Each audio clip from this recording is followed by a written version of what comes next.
Sekarang kita bicara mengenai komunikasi.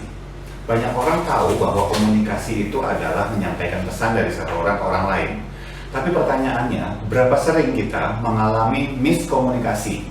Bahasanya miskom gitu ya. Berapa sering kita merasa bahwa apa yang kita maksud nggak diterima dengan tepat oleh lawan bicara kita, dan berapa sering kita merasa sudah menangkap apa yang disampaikan oleh teman kita atau rekan kita atau siapapun itu, tapi ternyata enggak, ternyata bukan itu yang dimaksud. Dan pernahkah kita berpikir berapa banyak kerusakan di luar sana yang disebabkan karena miskom? Suami dan istri bisa berantem, pacaran bisa putus, hubungan antar kawan jadi lebih jelek, rekan kerja saling nggak suka satu sama lain, atasan bawahan juga saling tidak mengerti sehingga suasana kerja jadi nggak menyenangkan. Terlalu banyak hal yang katakan kontraproduktif yang disebabkan karena miskom. Kalau kita bicara komunikasi, sederhananya sebetulnya gampang sih kalau bicara ngomong komunikasi ya.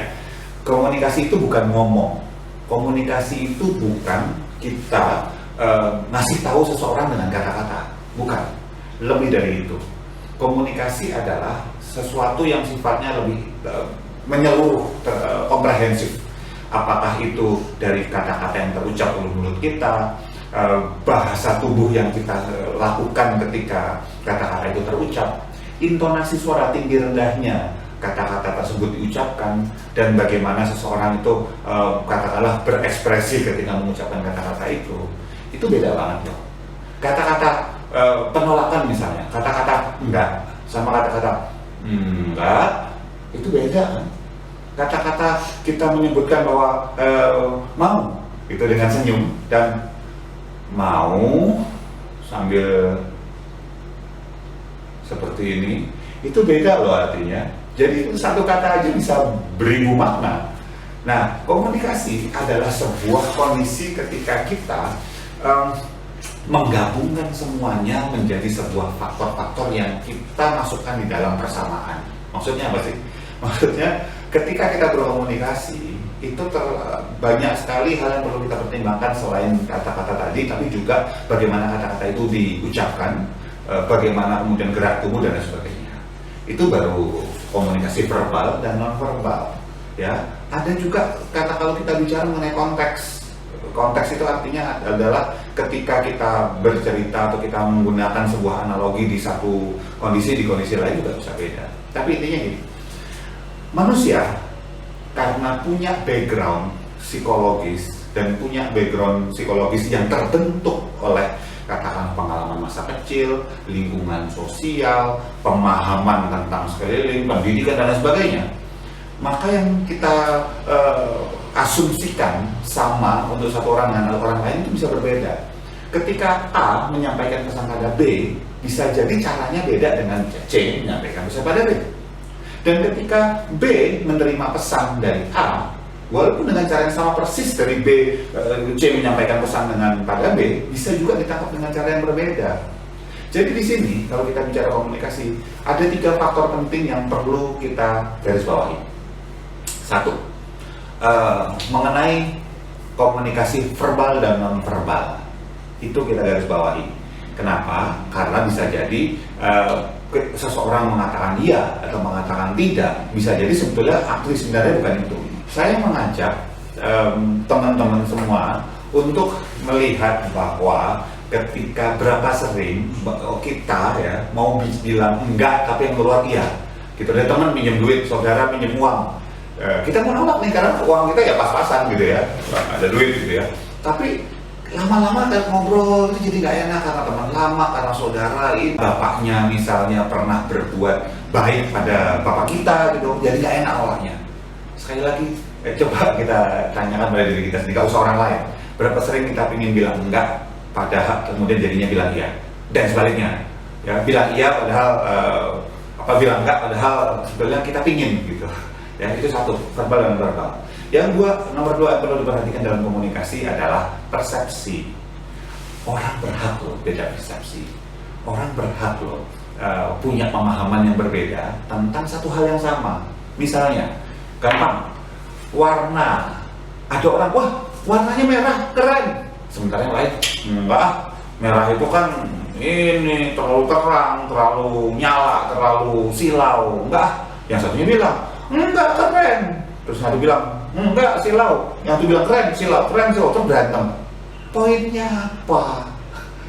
Ketika kita bicara komunikasi, hal-hal semacam ini akan bisa menimbulkan hal-hal yang lebih besar kalau kita tidak menyadari bahwa manusia berhak, bisa, dan pasti punya persepsi yang berbeda. Pasti, bukan mungkin loh ya. Nah, kalau enggak mas, saya punya teman sama terus sama saya, atau punya pasangan, punya istri atau suami, sama kok gitu, banyak kan? Loh iya, itu kata kuncinya, banyak kan? Nggak semua kan? Yang satu nggak usah gitu, sama-sama suka manis, tapi yang satu manisnya agak manis, yang satu suka manis banget. Loh apakah kemudian yang agak manis jadi salah dan yang manis banget jadi lebih benar? Enggak, ya. Tetapi persepsi tersebut perlu kita sadari bahwa tadi semua orang punya persepsi yang bisa berbeda dan berhak berbeda, nggak harus sama semuanya. Yang perlu kita lakukan dalam komunikasi adalah mengklarifikasi persepsi itu yang lebih penting, bukan kemudian harus menyamakan persepsi. Kalau mau iya, kalau misalnya mengerjakan sebuah proyek, mengerjakan sebuah pekerjaan, boleh menyamakan persepsi. Tetapi dalam kehidupan yang lebih luas dari itu semua, persepsi boleh beda, bisa beda, dan kita berhak berbeda. Itu yang kedua. Yang ketiga, kalau kita bicara komunikasi, kita bicara tentang bukan sekedar konten, tapi ada konteks. Nah, ada dua nih ya. Yang ketiga ya, konten dan konteks. Konten itu apa? Konten itu adalah isi. Kita mau bilang bahwa teman kita tambah kayaknya agak lebih besar badannya gitu, misalnya gitu ya. Terus kita ngomong, lu gendut ya sekarang gitu. Itu ngajak berantem sih. Jadi kalau misalnya mau ngomong kan bisa banyak cara. Kontennya adalah kita mau menyampaikan bahwa kok lebih besar, itu kelihatan menurut kita kelihatan nggak sehat misalnya, besarnya gitu, bukan kelihatan besar sehat gitu, kan sehat. Kan bisa ngomongnya dengan cara, besok saya mau ke dokter, mau ngecek ke ahli gizi, mau join, kan bisa dengan cara seperti itu. Ya ini mungkin lebih cara ke pasangan kali ya, gitu. Atau misalnya ke teman dekat yang kita nggak mau nyinggung perasaan dia dengan cara ngomong terlalu direct. Pak, tapi kan perlu ya Pak ya ngomong secara langsung itu, nggak ditahan-tahan. Loh, siapa bilang harus nahan-nahan? Ini kan kita bicara cara. Konteks itu bicara cara, itu bukan masalah nahan. Nahan itu nggak ngomong. Mbak, Mas, kayaknya nggak jadi deh gitu. Itu nahan. Tapi kalau Mas, Mbak, kita ada kunjungan ahli gizi nanti, atau kunjungan nutritionist, atau kunjungan dokter untuk masalah katakanlah ukuran tubuh, statistik tubuh, mau join gitu misalnya. Itu kan bisa caranya seperti itu. Itu konteks. Kontennya tetap, isinya tetap, yaitu apa? Mengajak misalnya lebih sehat, mengajak lebih langsing. Jadi kalau misalnya kita bicara bahwa saya orangnya belak-belakan, saya orangnya apa adanya, bicara belak-belakan misalnya, saya orangnya kan direct mas, saya orangnya langsung to the point, saya orangnya terbuka, belak-belakan. Loh, nggak masalah, bukan masalah kemudian kita mau baik sama orang kemudian jadi nggak belak-belakan, nggak ada hubungannya. Menyampaikan sesuatu dengan cara yang baik dan menyampaikan dengan belak-belakan ini bisa sehal yang simultan loh. Ya, kita bisa tetap ngomong bahwa Mas, maaf, saya keberatan dengan kata-kata Anda di bagian titik. Bukan berarti kita, Mas, kata-kata Anda ini jahat gitu. Bahwa itu beda, itu ngajak berantem namanya. Ya. Jadi kalau yang ketiga tadi, konten dan konteks, kontennya adalah Anda keberatan dengan kata-kata lawan bicara atau harga yang ditawarkan, atau kemudian Anda keberatan dengan cara dia, apakah melihat, menyentuh, apapun. Tetapi ada konteks, bagaimana Anda menyampaikan cara hal tersebut, bagaimana teman-teman menyampaikan cara konten tersebut, isi tersebut, ya. Misalnya juga, nggak setuju bahwa kaos untuk kegiatan perusahaan itu warnanya tadi merah gitu, kalau terlalu terang. Kan nggak harus bilang, Mas warna merah jelek gitu. Ya itu akan menyinggung perasaan orang yang memang suka warna merah, atau mungkin sudah memikirkan bahwa warna merah ini adalah warna yang paling baik karena kita akan mengadakannya nanti di gunung, dan nanti kalau dipotret keren, nanti kelihatan kalau ada yang nyecar kemana gitu.